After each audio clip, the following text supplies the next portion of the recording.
I want to talk to you about vitamins and minerals. I believe in only eating organic food, and that's the way God intended us to eat. So, I ask you, where do vitamins come from? It's easy answer. Only one place, and that is from food. There's no way around it. And that food either has to be from plants. I drew some leaves or some lettuce here for you, and I drew a fish here representing an animal. So those two sources, either plants or animals. Now what's happening is, and what has happened, is that people have mixed vitamins with drugs, and they call them natural vitamins, but they're synthetic, they're chemicals. And I do not sell those in my office, and I'm going to describe the difference between a whole food supplement and a natural or synthetic or a chemical or a drug supplement. And let's start with vitamin C. I wrote down here a few stuff, and that B1 comes from a coal tar derivative. And the way they make these synthetic vitamins is a couple different ways. It's chemical reactions, either being hydrolyzed, the solvents, heat, or distillation. Those are the ways they do that to distract them, to destroy them. For instance, vitamin C is actually derived from sulfuric acid, and they mix it with sugar, usually coming from corn syrup. It has nothing to do with food. So, and ascorbic acid is not vitamin C. Let's get this straight. Ascorbic acid is the shell that protects the vitamin C complex molecule.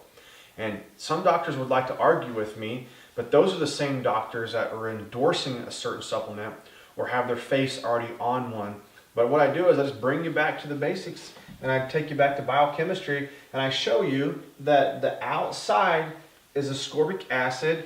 Only 5% of the molecule is ascorbic acid. The inside of that shell is called ascorbination. Then you're missing the cofactor that activates vitamin C to work. It has to be there. It's found in food. That's the way it's found. It's called tyrosinase, which is copper. Then you have other factors around that copper, P, K, and G, which has to be there for oxygen consumption, blood clotting, taking calcium to the bone, and on and on. So if you look at vitamin E, same story. Vitamin E is actually, if you look at a synthetic product, it's called acetyltocopherol. Now the government allowed them to do this. Why? I don't know, because they mixed it with like a pharmaceutical way of looking at a supplement, and that's what drugs are for, and we definitely need drugs in times of emergencies. I get patients coming in who say, I've been on this B6 supplement, and I ask them, where's the B1, the B2, the B3, the B7s, the B12s? How did you take B6, and how do they extract it out? Synthetically. And people are getting B12 injections. They come into my office and say, I've been low on energy, I had to get a B12 injection, and I got to keep going back. Can you please describe to me or tell me how you take food, put it in a syringe, and then inject it into you? You don't. It's not food. It's synthetic. And there's a time and a need for drugs. Like I said, if you're dying, but to rebuild it up and to maintain, you do not do that. You use food the way God intended us to. Have you ever read the Bible? Have you ever heard of Adam? Well, if you look at the Greek word of Adam, or the Arabic word of Adam, you will see it says creation from the earth, or creation from the soil. The Arabic actually says the red soil. So this is what God did. He reached down in the soil and He made us. So we were coming from the soil, and we're supposed to eat things from the soil. That's where our minerals come from, our funguses, our bacteria, what we're made up of. And before I forget, I want to mention that food. If you want more muscle, you're going to have to get more protein, either from plants or animals. So I prefer steak or chicken. So I'm going to eat protein from that. So if you have a liver problem, you're going to have to eat liver from an animal. This is what our great-grandparents would do. If they had a liver problem, they would go down to the butcher and they would start eating liver, because they knew that the liver has enzymes, nucleoproteins, protomorphogens that help heal the liver. Vice versa. If you have bone problems, you're going to have to take calcium and phosphorus. So either from one of these supplements. So it's cell for cell and cell for cell if you want to repair or grow.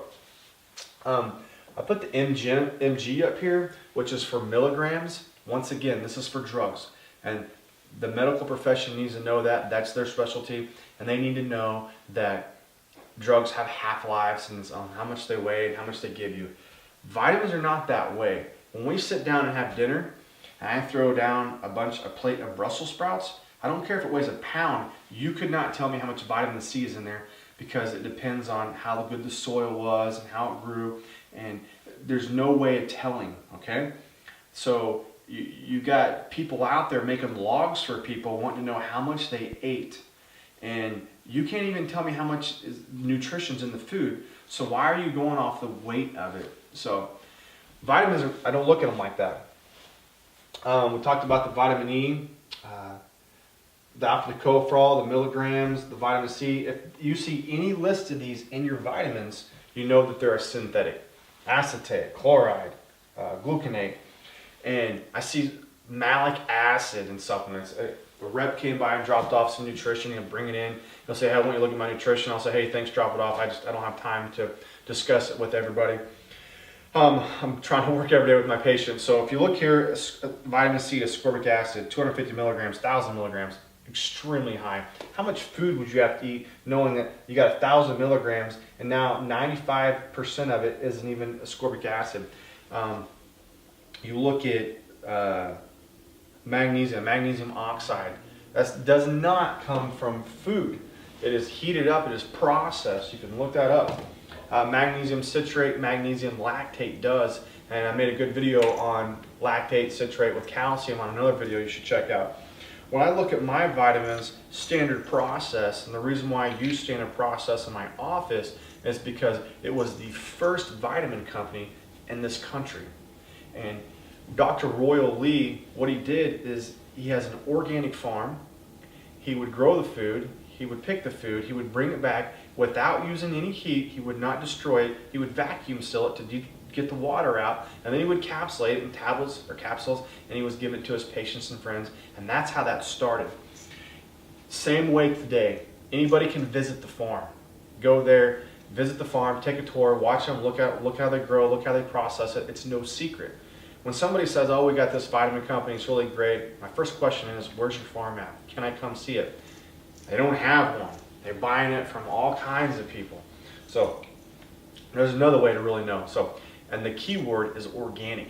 It should say organic on the back.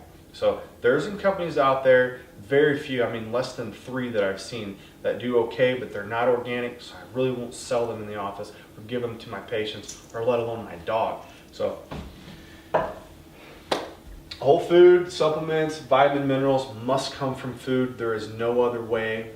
It's better to eat food than take supplements, but sometimes we get into a rut, we get behind, we're trying to catch up, we're eating food that we shouldn't eat, and so we have to replenish, resupplement to build ourselves back up, and that's what we have to do. So this is Dr. Lane. I hope I answered your questions on whole food versus synthetic drugs, chemical, or vitamins.